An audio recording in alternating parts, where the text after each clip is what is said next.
Laurent. Bonjour Karine. Bon, bah c'est la dernière, hein. Ça, je crois que c'est officiel. Je suis trop triste. T'es sûr qu'on peut pas refaire ça demain?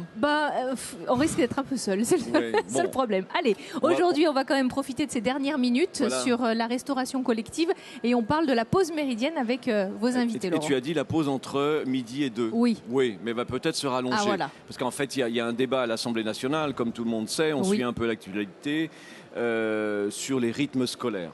L'allongement des rythmes scolaires. Ce qui entraîne une chose, c'est que la pause méridienne pourrait être allongée et peut-être le temps du repas.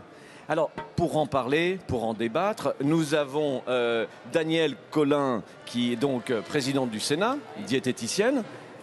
Géraldine, vous allez vous présenter. On a une élue d'une petite commune, j'ai oublié le nom, Villars-Lurin. En fait, je suis diététicienne et je suis aussi élue dans une toute petite commune de 300 habitants. Et alors, tout ça, ce sera présidé par Bruno Berthier, président du CCC. C'est quoi le CCC? C'est une association qui regroupe la restauration collective en gestion directe. Karine, j'ai pas besoin de te présenter, ça va, tout le monde te connaît. Oui, c'est bon. Bon, et alors, Bruno, on va donner la parole au président, vous savez, c'est toujours un peu... Bruno, qu'est-ce que tu en penses de ces débats sur les rythmes scolaires? Est-ce que tu penses que ça va arranger la situation de nos jeunes élèves par rapport au temps du repas? Nous, on pense que ça peut déboucher quand même sur quelque chose de positif parce que la pause méridienne, aujourd'hui, elle est beaucoup trop courte. Les élèves n'ont pas le temps de se restaurer comme il faudrait, de prendre le temps de manger et de prendre le temps de bien déguster leur repas. Voilà. Il faut combien de temps pour le repas, Géraldine? Une bonne demi-heure, je pense, pour les élèves. On a fait des enquêtes dans certains établissements et on a constaté généralement, ils peuvent rester entre 25 et 30 minutes, même s'ils ont un petit peu plus de temps pour manger. Mais 25-30 minutes, c'est un petit peu la réalité du terrain. C'est ce qui est écrit... À partir du primaire. C'est vrai qu'en maternelle, il faut un petit peu plus de temps quand même, d'autant plus qu'ils sont assistés.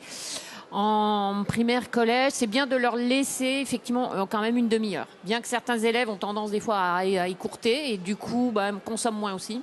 Se dépêchent de sortir parce qu'ils veulent jouer pour d'autres raisons. Voilà. Mais c'est vrai que si on pouvait leur consacrer une demi-heure, ça serait bien. Oui, notre problématique, elle est la concentration à la pause méridienne d'une heure de toutes ces classes qui arrivent et qu'il faut servir en même temps. Voilà, d'où la professionnalisation de nos employés qu'il faut former aussi et servir correctement. En fait, quand tu parles de cette professionnalisation, je vais y arriver. J'ai trop bu encore hier soir du Côte-du-Rhône. Bon, on y va. Donc, cette professionnalisation, ça veut dire quoi? Ça veut dire que le chef doit aussi s'occuper de l'organisation du service. Ça veut dire que... on n'a pas une minute à nous à ce moment-là parce que, y compris le geste doit être, il doit être parfait. Organisé, parfait, oui, parce que à un moment donné, c'est une influence et c'est comme un entonnoir et il faut servir un maximum parce que le but n'est pas qu'ils attendent avec leur plateau sur les lignes de self. Le but est qu'ils s'assoient et qu'ils mangent. Voilà, c'est ça, qu'ils se nourrissent correctement. Quand même au niveau scolaire, est-ce que les élus ont pris conscience de l'importance du temps du repas et de la cantine scolaire? Oui, je pense que c'est un service qui est rendu déjà aux familles d'un point de vue organisationnel. Et c'est vrai que ça nécessite un travail de collaboration avec toutes les personnes qui travaillent pendant ce temps-là, c'est-à-dire aussi les animateurs du temps scolaire, puisqu'en fait, si on veut les éduquer au goût, il faut avoir un personnel qui soit compétent. C'est vrai que les créneaux horaires aussi, c'est souvent entre 11h et 14h, donc c'est des emplois de 3-4 heures.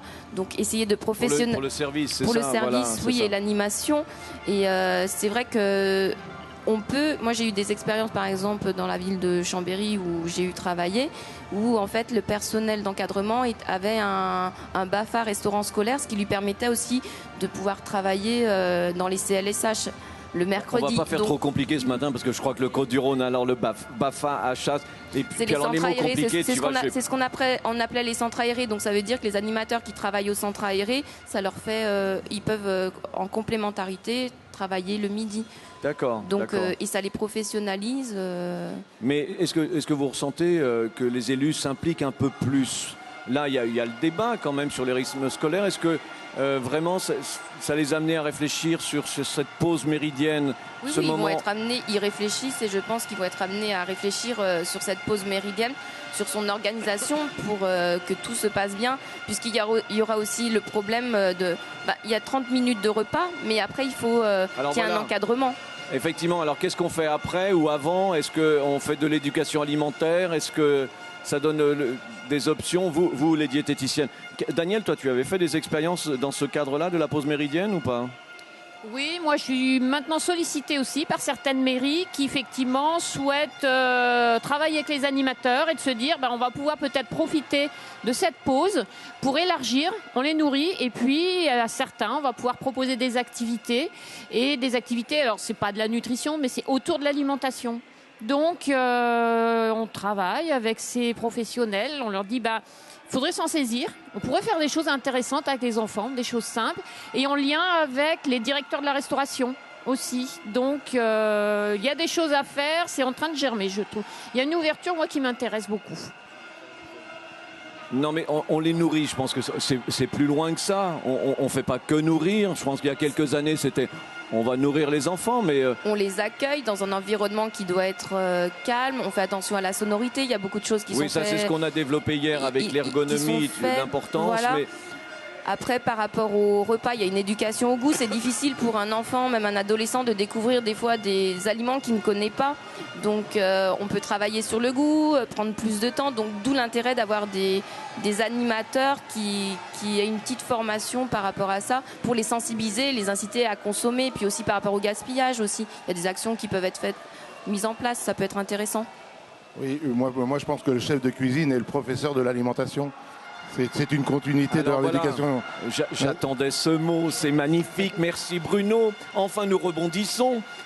Bon, donc ça veut dire c'est un rôle éducatif. Tout à fait. Alors là, normalement, ça devrait être inscrit dans l'éducation nationale de passer du temps à l'éducation alimentaire. Parce qu'on le voit bien, nous, il y a une loi qui est de septembre 2010 sur les recommandations.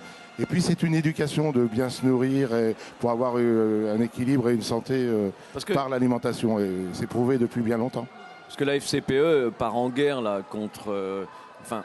que le débat sur les rythmes scolaires ne néglige pas l'importance de la pause méridienne. On est bien d'accord. La FCPE, la fédération des parents d'élèves. On connaît très bien Jean-Jacques Azan. Mais... Oui, mais alors est-ce que vous, le CCC, vous soutenez Nous, on le soutient par rapport à une formation parce que la formation en restauration collective, elle a été négligée pendant des années. Et là, on est en train de remettre en place avec le ministère de l'Agriculture ce certificat de spécialisation en restauration collective. Et on va inclure au fur et à mesure parce que on voudrait que ça soit des diplômes motivants et adaptés au jour le jour et non pas figés. Donc ça va rentrer dans le cursus et le référentiel de cette certification. Donc le chef en restauration collective n'est pas qu'un cuisinier. Ah oui, il est loin d'être là. Il est loin d'être ça. Voilà. C'est un professionnel qui aujourd'hui n'est pas reconnu. Puisqu'il n'y a pas d'école. Là, on va commencer. Ça change. Attendez, on a vu le Gargantua hier. C'était magnifique. Mais voilà, on fait tout ce qu'il faut pour, mais voilà, au niveau du grand public, c'est des métiers qui ne sont pas reconnus, alors que c'est des vrais métiers. Voilà, et donc le chef de cuisine c'est un animateur, c'est un professionnel, je veux dire, c'est un éducateur. Voilà, il doit faire chanter le self au moment de la pause méridienne. Et j'en vois de plus en plus, alors je vais vous faire peut-être, je ne sais pas, réagir, j'en vois de plus en plus qui apprennent la diététique. Oui, ils ont le fait que nous, diététiciens, on aille travailler avec eux aussi. Du coup, ils portent aussi un autre regard, parce que c'est vrai que parfois on arrive avec une étiquette Madame Moins.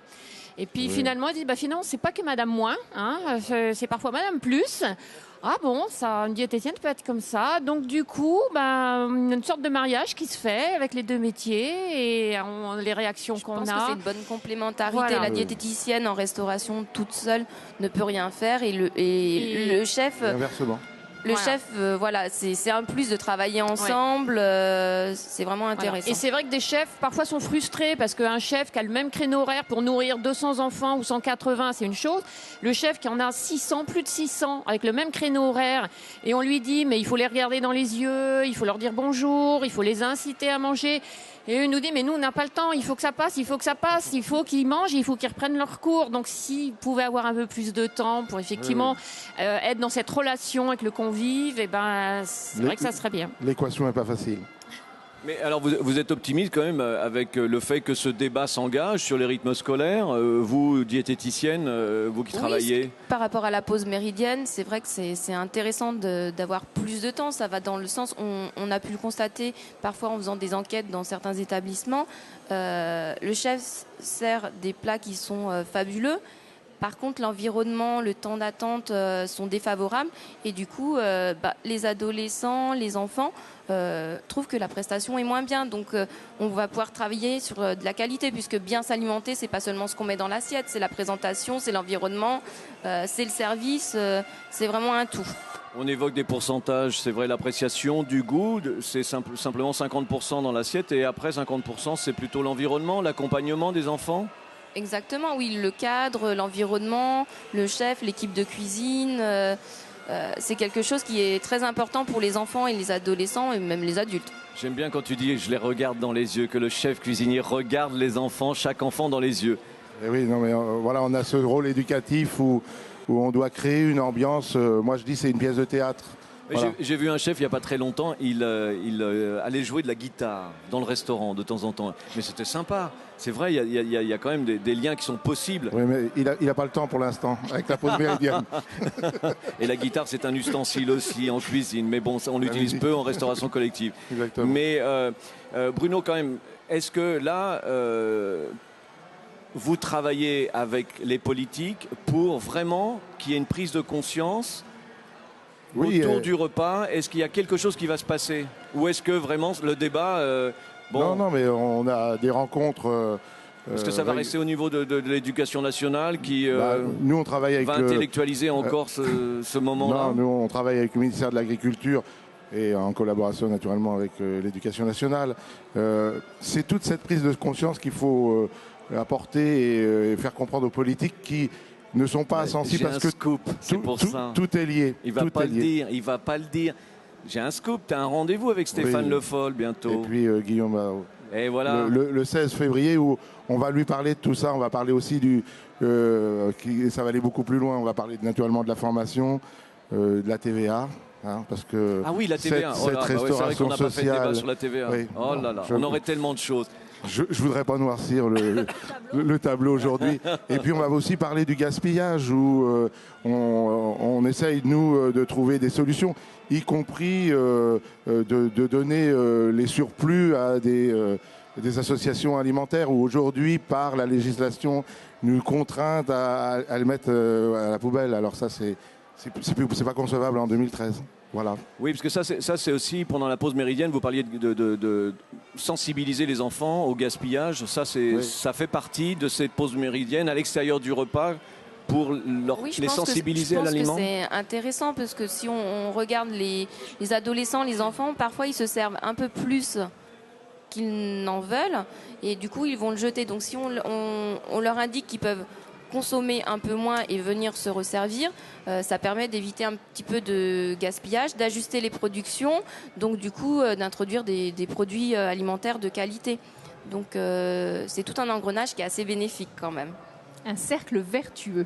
Bravo, voilà. Nous attendions la chute. On terminera là-dessus et il nous reste évidemment beaucoup de thèmes à aborder, le gaspillage, la TVA. On prend rendez-vous pour dans 2 ans? Oui, j'aimerais bien qu'on se voit avant. Merci à vous, messieurs, dames, d'être passés nous voir sur notre CIRA TV. Merci pour tout, Laurent. Merci, Karine. Bonne fin de salon. C'est un bonheur, un plaisir.